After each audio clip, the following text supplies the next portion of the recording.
Well, here we are again. We are lighting the candle, a world that works, and I'm Bill Carell. I'm actually Bill Carell with a stuffy nose and a little bit of a sneezing problem, and yeah, I got a head cold. So I'm going to do the best that I can. I may have to go on mute every once in a while. However, I am here with three of my besties in the world. I've got Lisa Sheehan and Jan Jeremias and Ken Caputo. And I feel a little bit like the gal on Romper Room, where she'd pick up that mirror, and she'd say, and I see Johnny and I see Billy. And every time she said Billy, I would stand up and go like this because I was only 4 years old. So anyway, what's on my mind today? I would like to talk about R words like rest, relaxation, recuperation, rejuvenation, rehab. Any R word that you can come up with. Do you think maybe we can get a good quality broadcast out of the letter R and the number 23?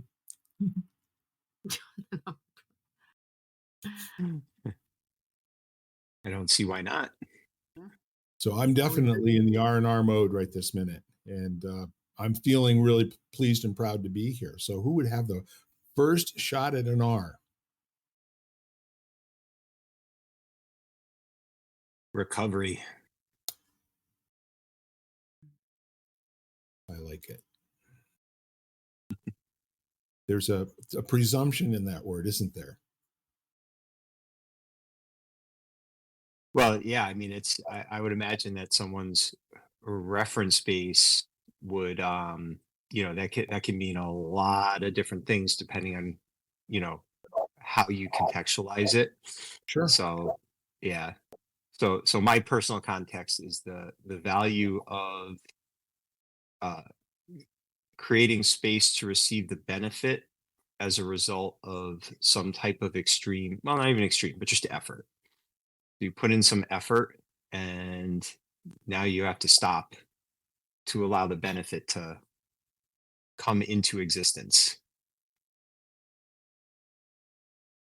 What's your favorite example of that personally, Ken? Well, just as an athlete, I've learned, especially making the conscious choice to perform at as high level as possible, like kind of extreme. As I've aged, the the space for the recovery is more important than the stimulation and all the things that go with that. So sleep, nutrition, just meditation, rest. Those are what allow me to perform at a high level. And what I'm finding is the amount of activity you need is significantly less than what I used to think. And working with a lot of entrepreneurs, I see the same thing. They're like hustle, grind, go, go, go. And they're actually diminishing their impact because they're so busy stimulating that they're not creating the space to receive the benefit of all of that work. So they just wear themselves out. It tends to find focus the all of the senses into a particular area. The less recovered you are, in that type of a situation. And it's amazing. The human body is a wonderful engineering feat as far as I'm concerned.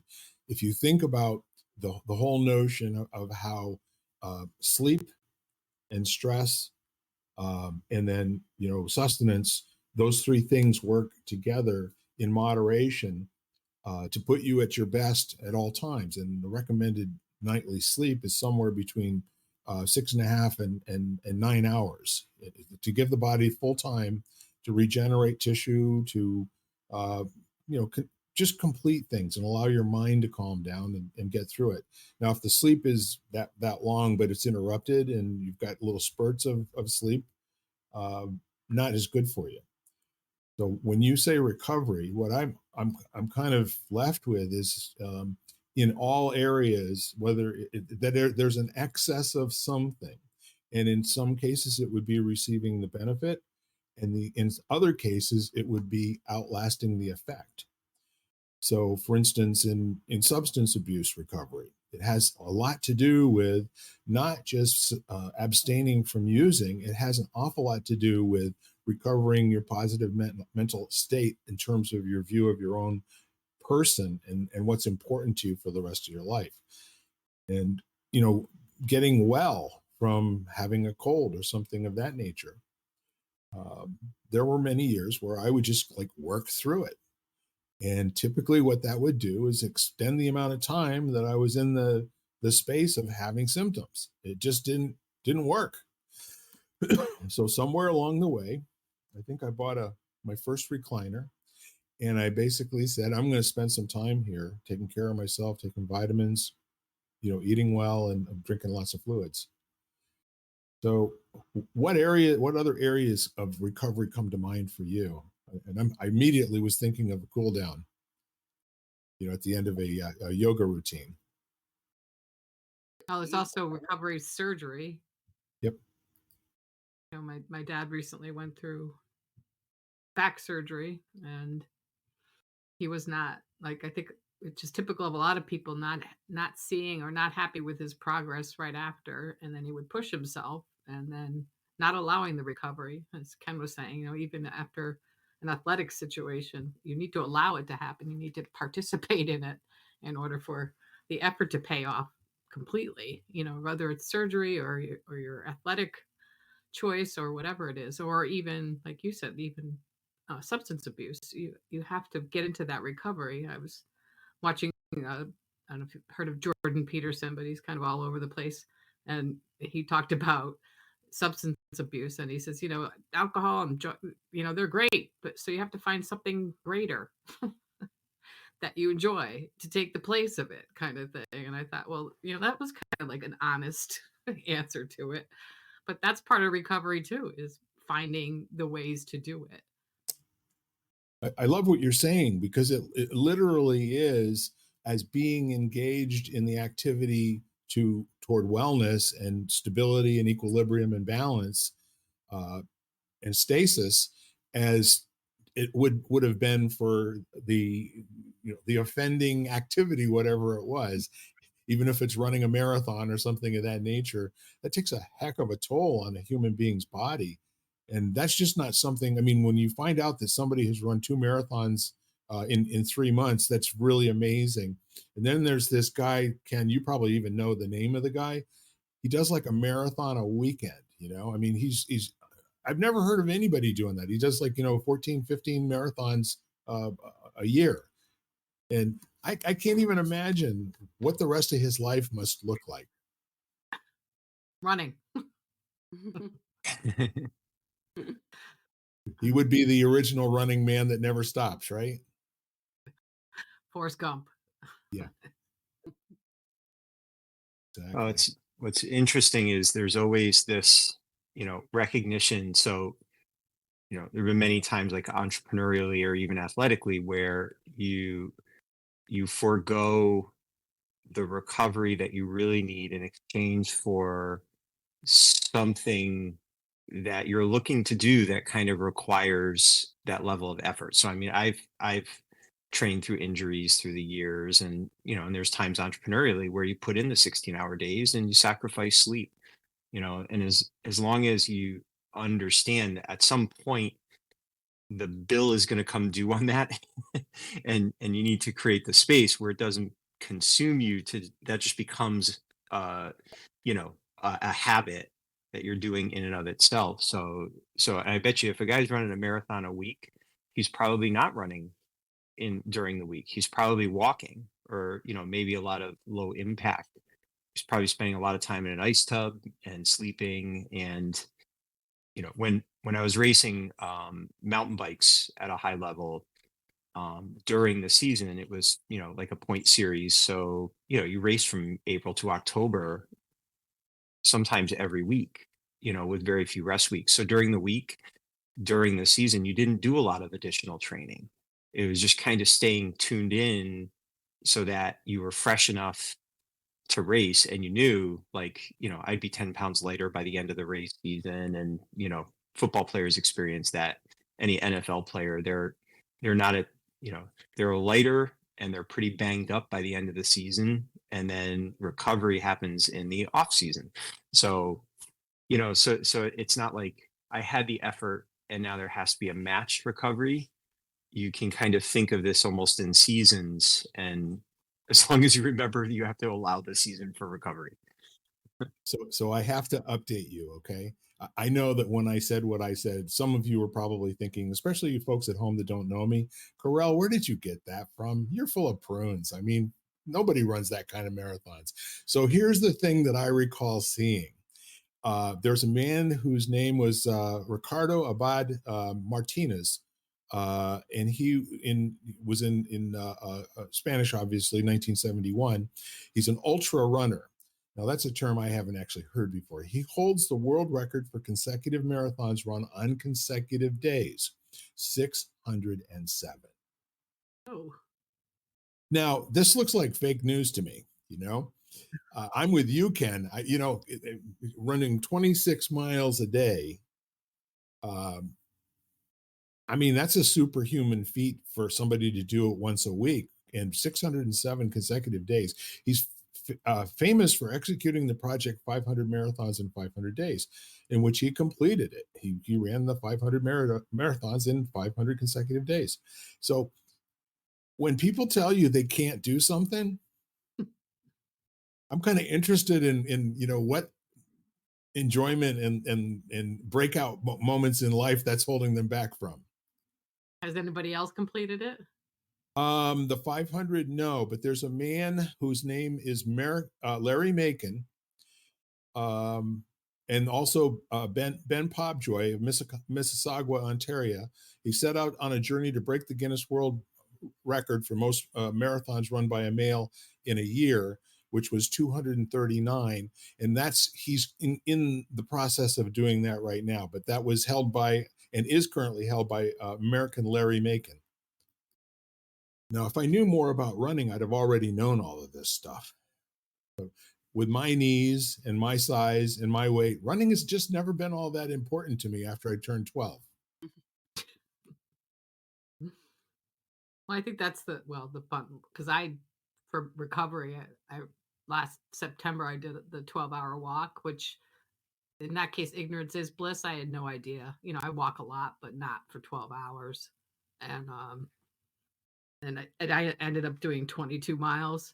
And my body knew when I was close to home. You had to do it like a full circle. But Yeah. when I got in the door, my feet, everything.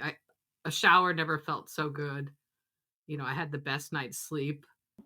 I It was amazing.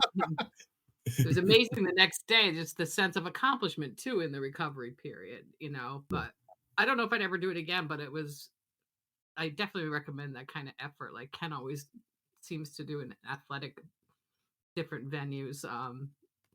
How when you do something intense, the reward is just that much greater. Yeah, there's a couple of friends that I have that they actually are swimmers. That one guy is anyway, John, and he was very, very proudly telling me about how he gets his heart rate up to 135, 140 beats per minute. And I thought, I thought I was getting my pants pulled down a little bit, and he said no. He says I do that to get into all the way through the aerobic into the anaerobic, and he's talking in language that I've probably not heard before.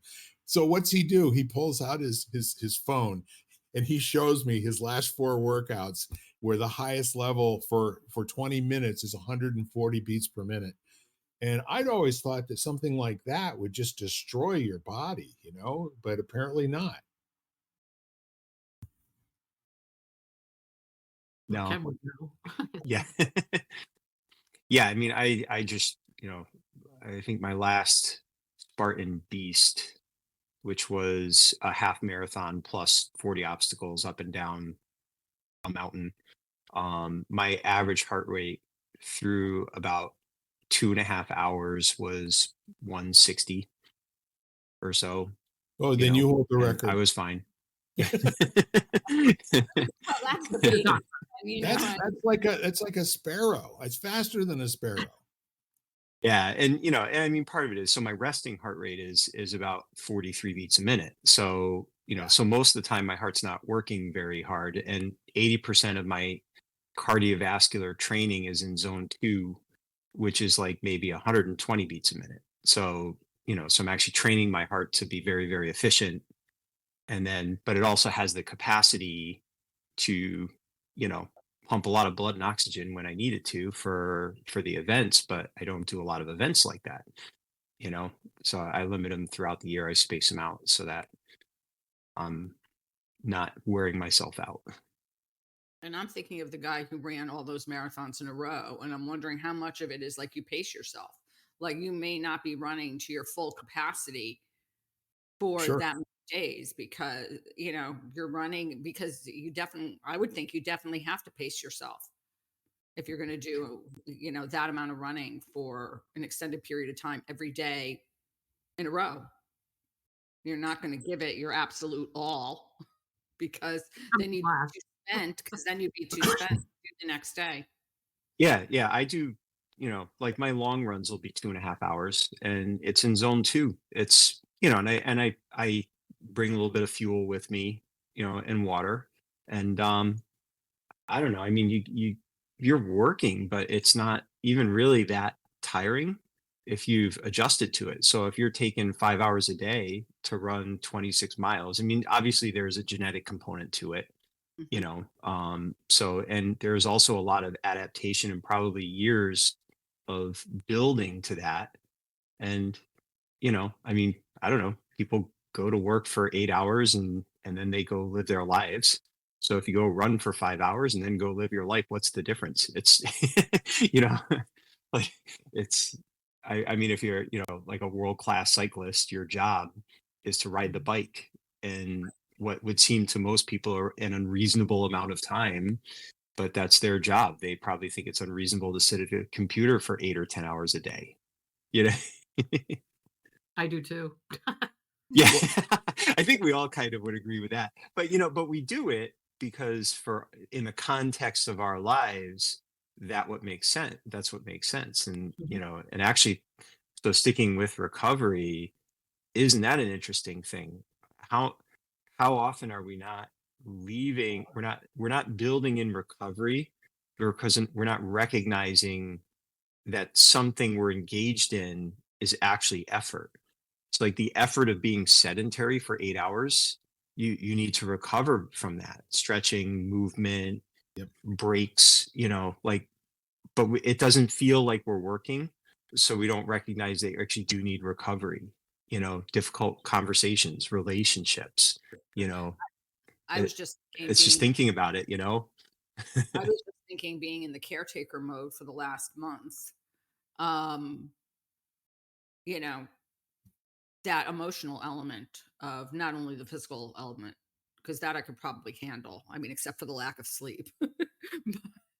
But the other part of it, the emotional spend expenditure is where I think to me that's the recovery part that I'm working with. i- Is how do I do that? You know, Yeah. so I better handle things when they kind of come up, which is like every moment. So, What are you doing? well, I did basically for the last month, I want to say I practiced every day. Mhm. I did my yoga practice every day except for like 3, which was pretty amazing. I think when it's happening during that, like that's my time, and I was pretty good about that. The rest of the time, I'm not quite sure. I think I was in the midst of battle, so to speak, and so I was not very good at taking a moment or taking a breath and leaving. Partly because I couldn't leave, so in the situation I was. So just knowing in a way that I was there, and that was kind of quote unquote my job. Well, I'll tell you what, there's another interesting perspective. I hung out with a guy who was an ER doctor back in the 1990s. We're both in the same program. And both of us had a real taste for an affinity for 12-year and older scotch. So we would get together up at my lake house every once in a while, and we'd have a nice scotch tasting. He'd bring his suitcase with maybe 8 or 9 bottles in it, and then I'd have some stuff there. But the point is we got to talking about how a 40-hour 32 was routine for an ER doctor, to be on premise with maybe an hour or two break every once in a while to go into a dark room and take a quick nap. And he said he actually trained himself to disassociate and disengage from people while he's walking around in between surgeries. And he said it was, for him, it was about the same result as having a 15-minute cat nap. And he would be able to engage people, interact with them, and his mind was resting and it was recovering and it was getting ready for because he said when you when you engage in saving someone else's life and you're pretty sure you don't know how it's going to turn out, and you have the intention it's going to turn out a particular way, he said it's very visceral and it's very low level. The fight or flight type uh, things going on with butterflies for a moment or two until it's showtime, and then you get into it and you're lost in the moment, fully present, throughout all of that. So then, just as he's engaged with all of that and that intensity, later on, when he's not called to be Superman or whatever an ER doctor is supposed to be able to, without lying down and closing his eyes and getting an hour or two sleep, really, re-engage all of his faculties and feel refreshed for the next thing that comes up. And I would be interested to hear, there's probably other methods that people have for doing that. Well, I think anything you can do to kind of get your mind in a very clear zone is going to be rejuvenating. So, at different points when I was in this role, it wasn't nearly as intense and it was at home. So, I wasn't having to navigate certain schedules because I was making the schedule. It was going outside every day for like a 4 mile walk in the morning before it all started. And that was and I could get in a zone, and people do it different ways. I mean, but taking a moment to get your mind kind of clear and present, I think is probably the best way, in my opinion. We're talking about heart rates. Of course, since I know nothing about it, are we still here? Hmm. Okay. So a year ago, you remember, I finally decided after 15, 18 years of not running, I'd give it a shot because I was pretty sure, it was not going to go well. I had no cartilage in my knees, according to osteo doctor back in the mid 2000s. And so I started running, and funny enough, I was able to do it for 5 minutes and then 10 minutes and then 15 minutes. And the reason this is interesting to me was because when I first started running, my heart rate while I was running was up between 115 and 120 beats per minute. And the longer I did it, after a month or two, it came down. I was doing more time, less time to do more steps, and my heart rate actually got down into the high 90s, when I was doing it every single day. So when I heard from my friend that he was doing 140 beats per minute, I was thinking to myself, I don't get it. I don't understand that. And it actually makes so much sense. As you said, Ken, it's like overstretching a rubber band and then bringing it back to where it's at a neutral state, continuously increasing how much you can stretch the rubber band without breaking it. And if you've ever taken a brand new rubber band, it takes a lot of energy and effort to get it to go 4 or 5 inches. But the more you stretch it, the easier it is to get out to 7, 8, 9, 10 inches. And then the older it gets, sooner or later it breaks. You don't want that. Well, I think you see that in muscles, but like if you do stretch them, I mean, I think that your ability to stretch gets, you know, you become more elastic, so to speak, and Yeah. limber, because otherwise your muscles never open enough and they're too stiff.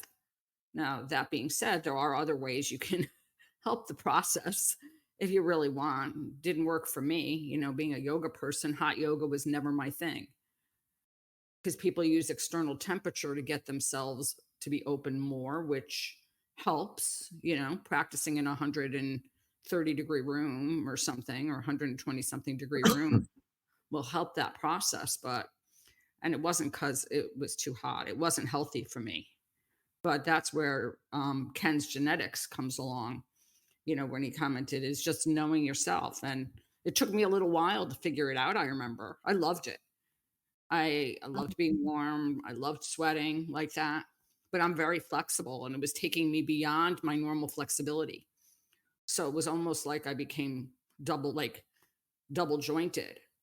And then I was getting injured afterwards. Like 2 days later, I'd get injured.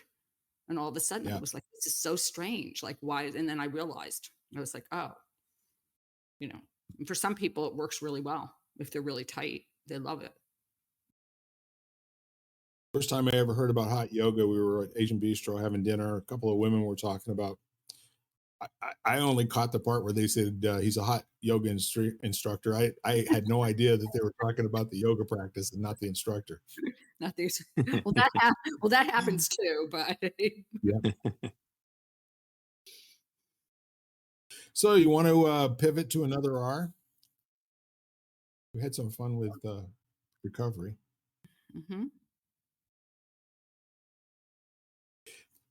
That RE is very powerful, isn't it?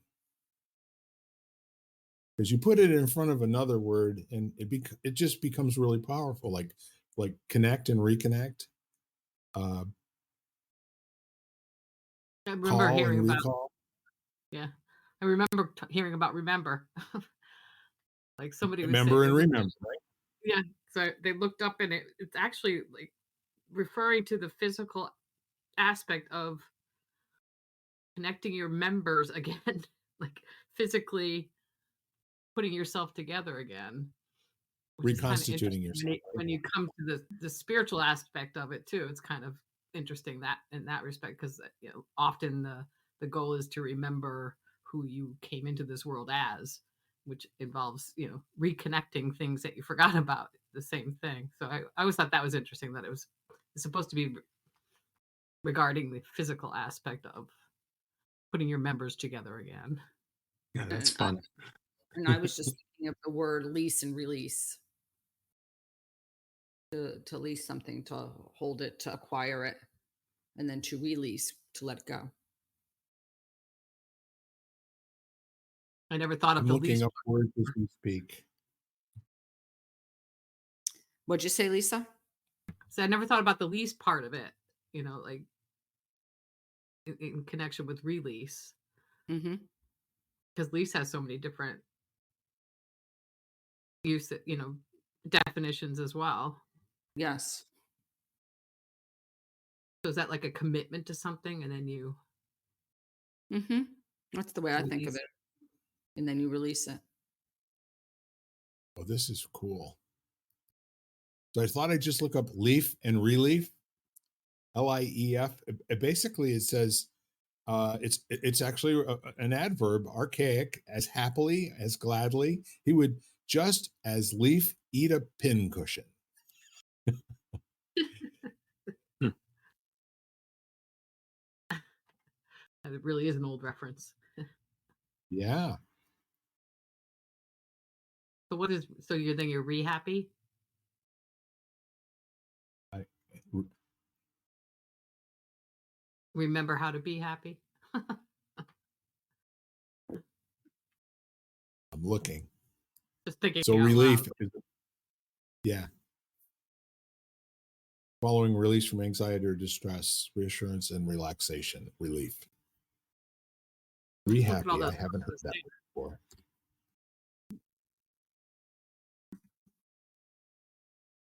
It's the name of a company. I'm sure everywhere. Motivations and knowledge software for stroke patients. Rehappy includes an app and an energy band.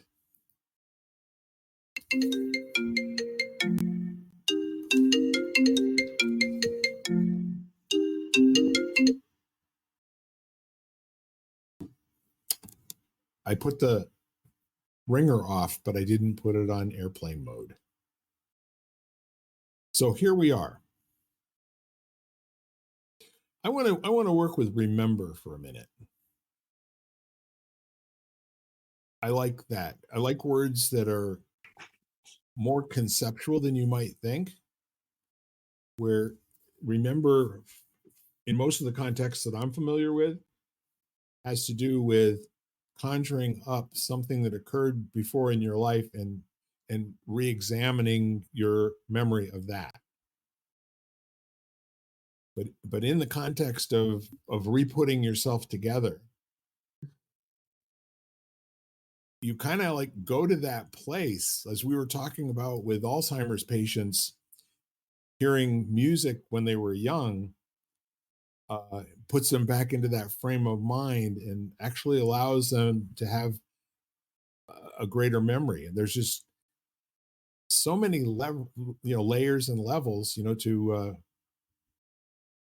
how remember can be looked at, different angles that single word can be looked at.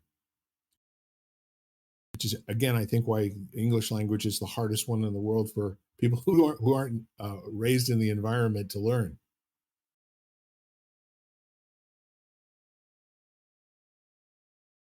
Thinking about the difference between, or is there a difference? It feels like it to me, but remember versus recall. Like, recall feels like a little bit more of a clinical thing, like accessing information, whereas remembering is something that has like a personal context.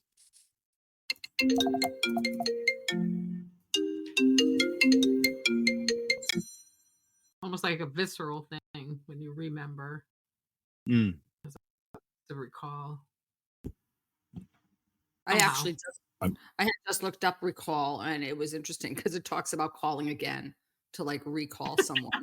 And so, And be like, oh, and so I hadn't really, but yeah, so but they are very different to me, recall and remember. So here, I looked on Google and it says remember means to keep something in your memory, while recall means to access your memory, like you're calling it back up again.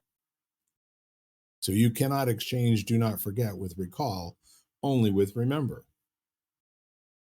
I did not know that. The other thing about If remember it's on that, Google, it's got to be true, right? yeah, I was thinking with remember, it's, reminding yourself that whatever you remember is flawed. It's not accurate.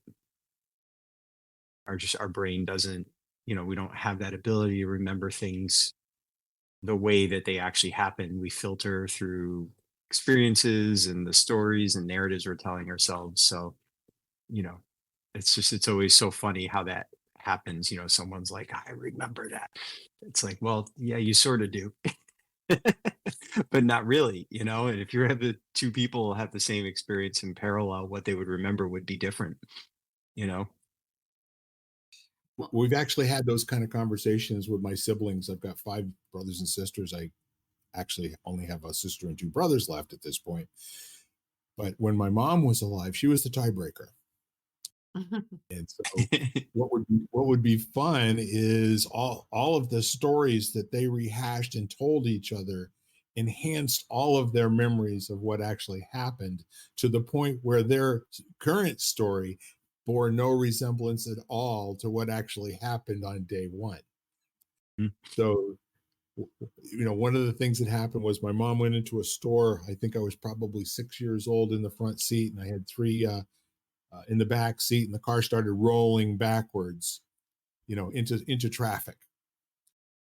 And so their memory was that this took place in New London, Connecticut, in such and such a year, and they had all the stories. They all agreed on all the facts and everything. And I said, nope, it happened in Cheyenne, Wyoming, about 3 years earlier than y'all are thinking about.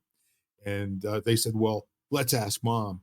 And so, Mom, when did this happen? That was in Cheyenne, Wyoming. I went into a 7-Eleven, and the car popped out of, a park and went back into the traffic. So they had really conspired to create a memory that none of them really had.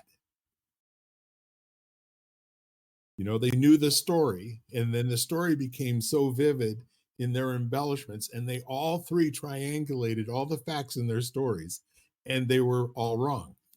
which was really cool.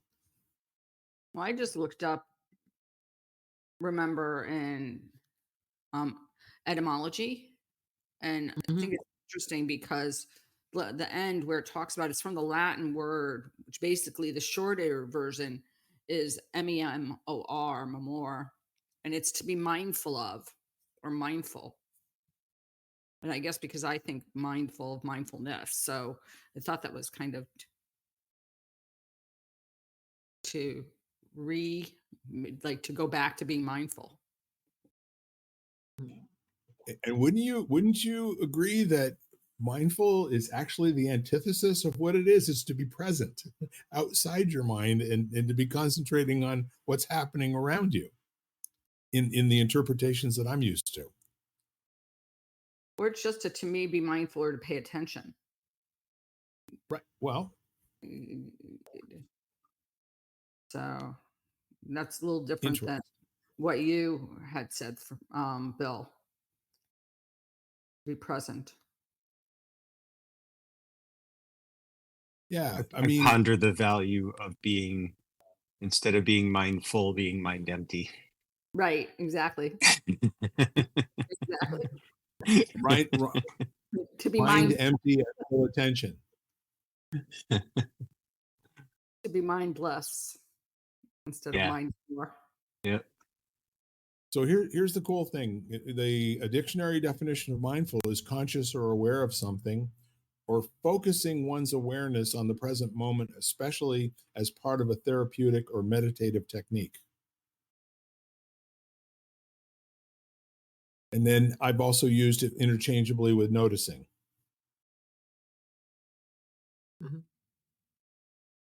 Have you ever had anybody say to you, notice, and then something? And once they've said notice and something, you're now present. Even if you Mhm. don't see it, as far as you're concerned, it actually exists for that person saying it. So it's present.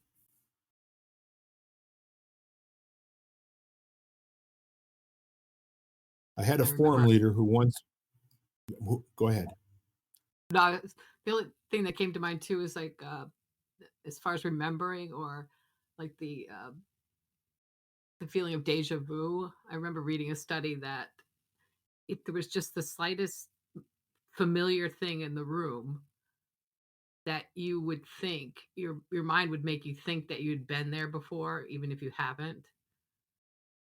So I thought that was interesting. So the mind will definitely, like you said, play tricks on you. You don't remember it. You obviously don't remember it exactly because you were never there, but how your mind can play tricks on you like that.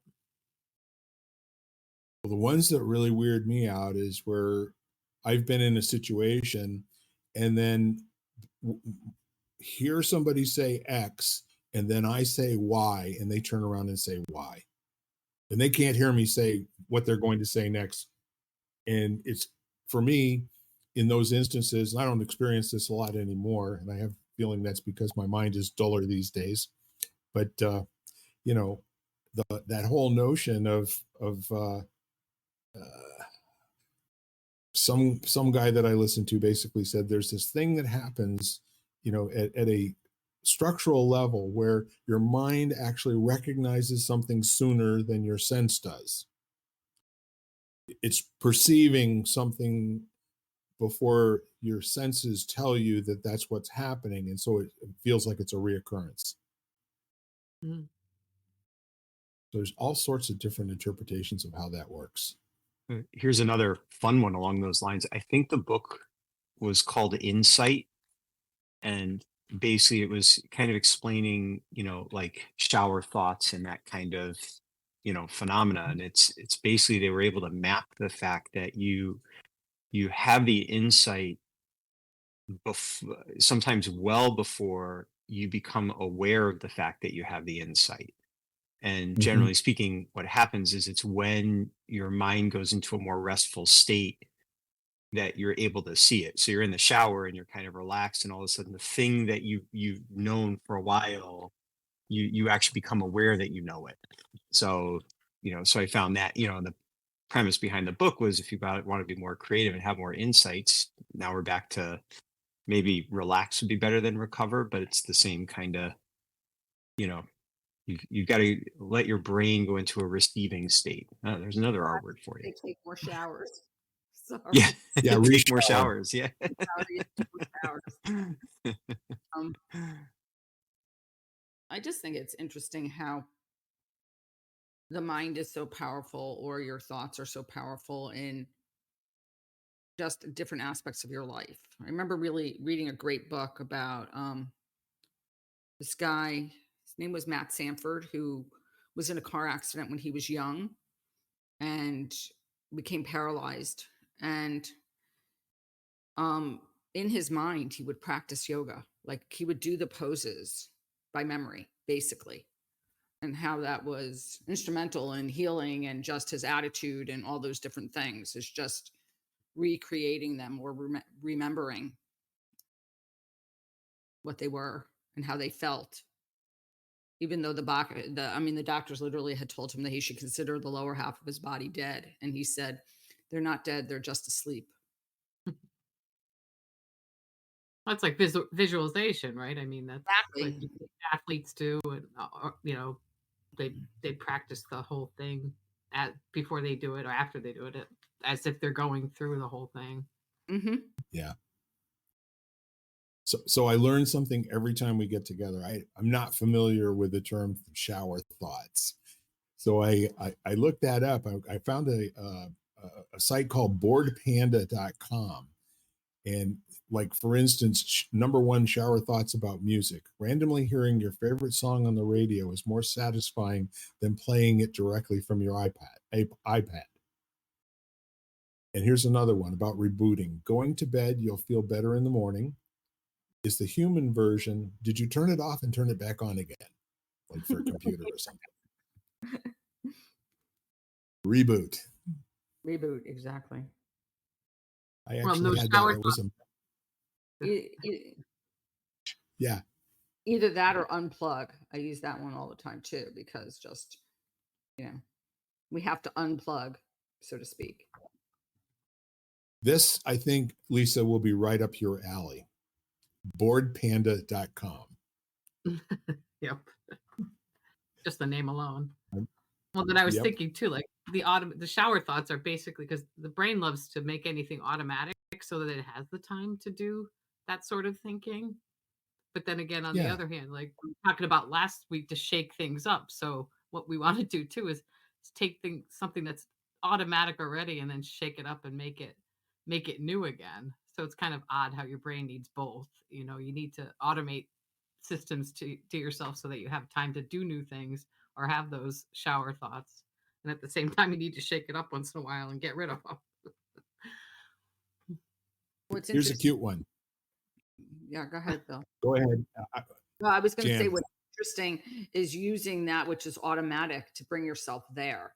So something that's automatic, like your breathing, and then focusing on your breath to get to the point of being like in a space where shower thoughts occur.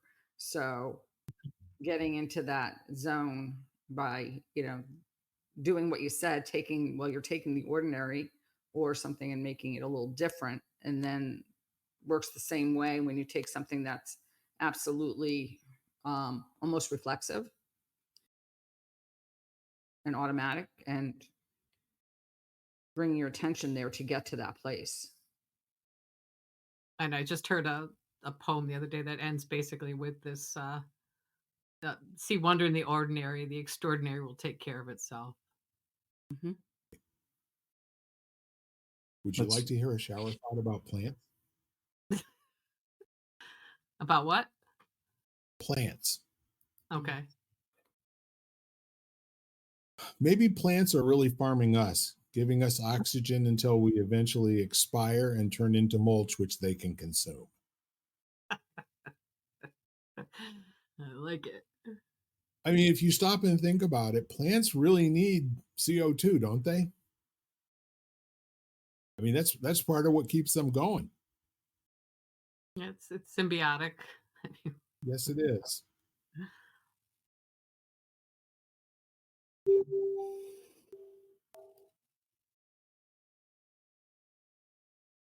So while we're on ours, my grandfather used to have this thing that he said to me when I was 5 or 6 years old, and he'd say, Pete and Repeat are sitting on a fence. Pete fell off, and who's left? I go, well, Repeat. And he go, Pete and Repeat are sitting on a fence. Pete fell off, and who's left? Repeat. We do that for about 5 minutes until both of us were giggling on the floor. Bad.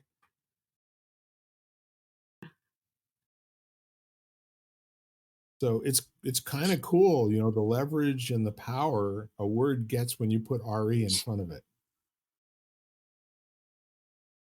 Think and rethink. Imagine and reimagine. Input and re-input. Port and report.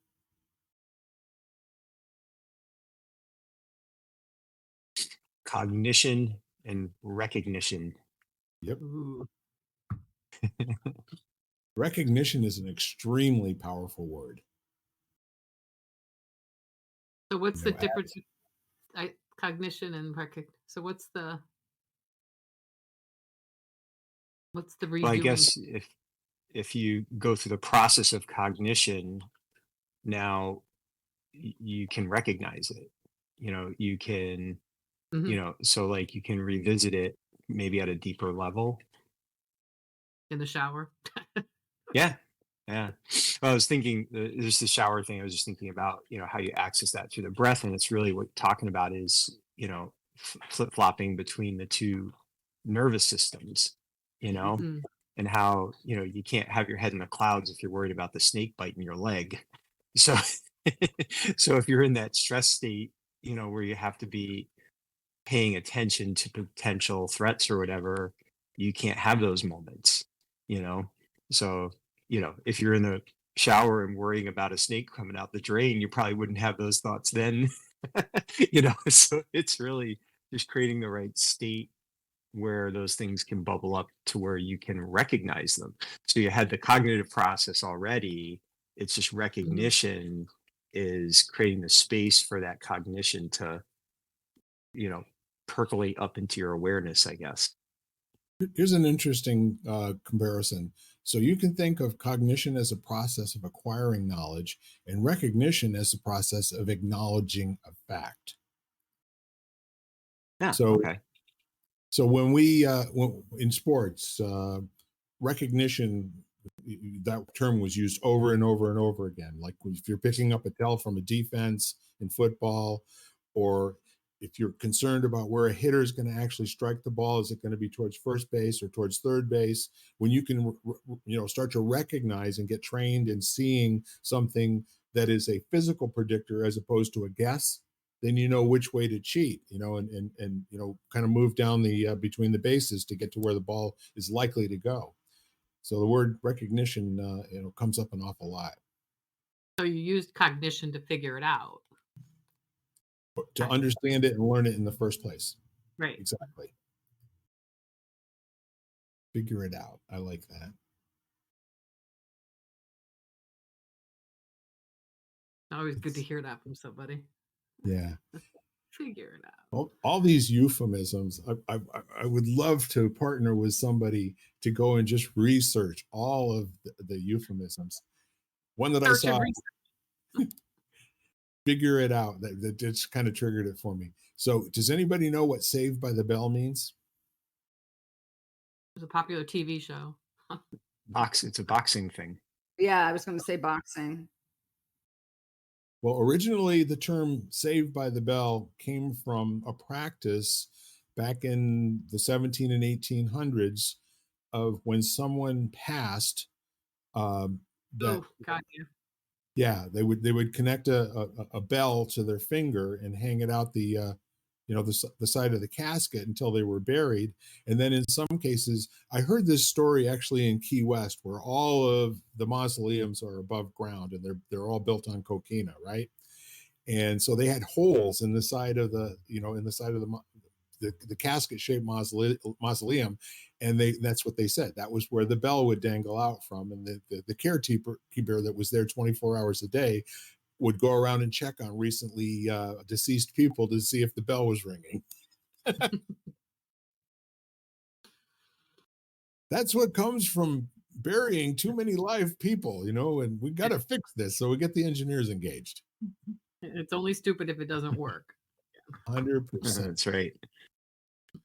Well, historically, the reason, just because know this, the reason Jewish people are buried the next day was because they were scared of people stealing the bodies. Yeah. Oh, So 24 hours in the same day in Israel. Hmm. Yeah. And that custom still holds. I mean, that hasn't changed much. Um, next day. resurrect. Mm-hmm. Yeah. Well, that can be used in terms of many, many things as well. And Lisa, Yeah. what comes to mind when you say that?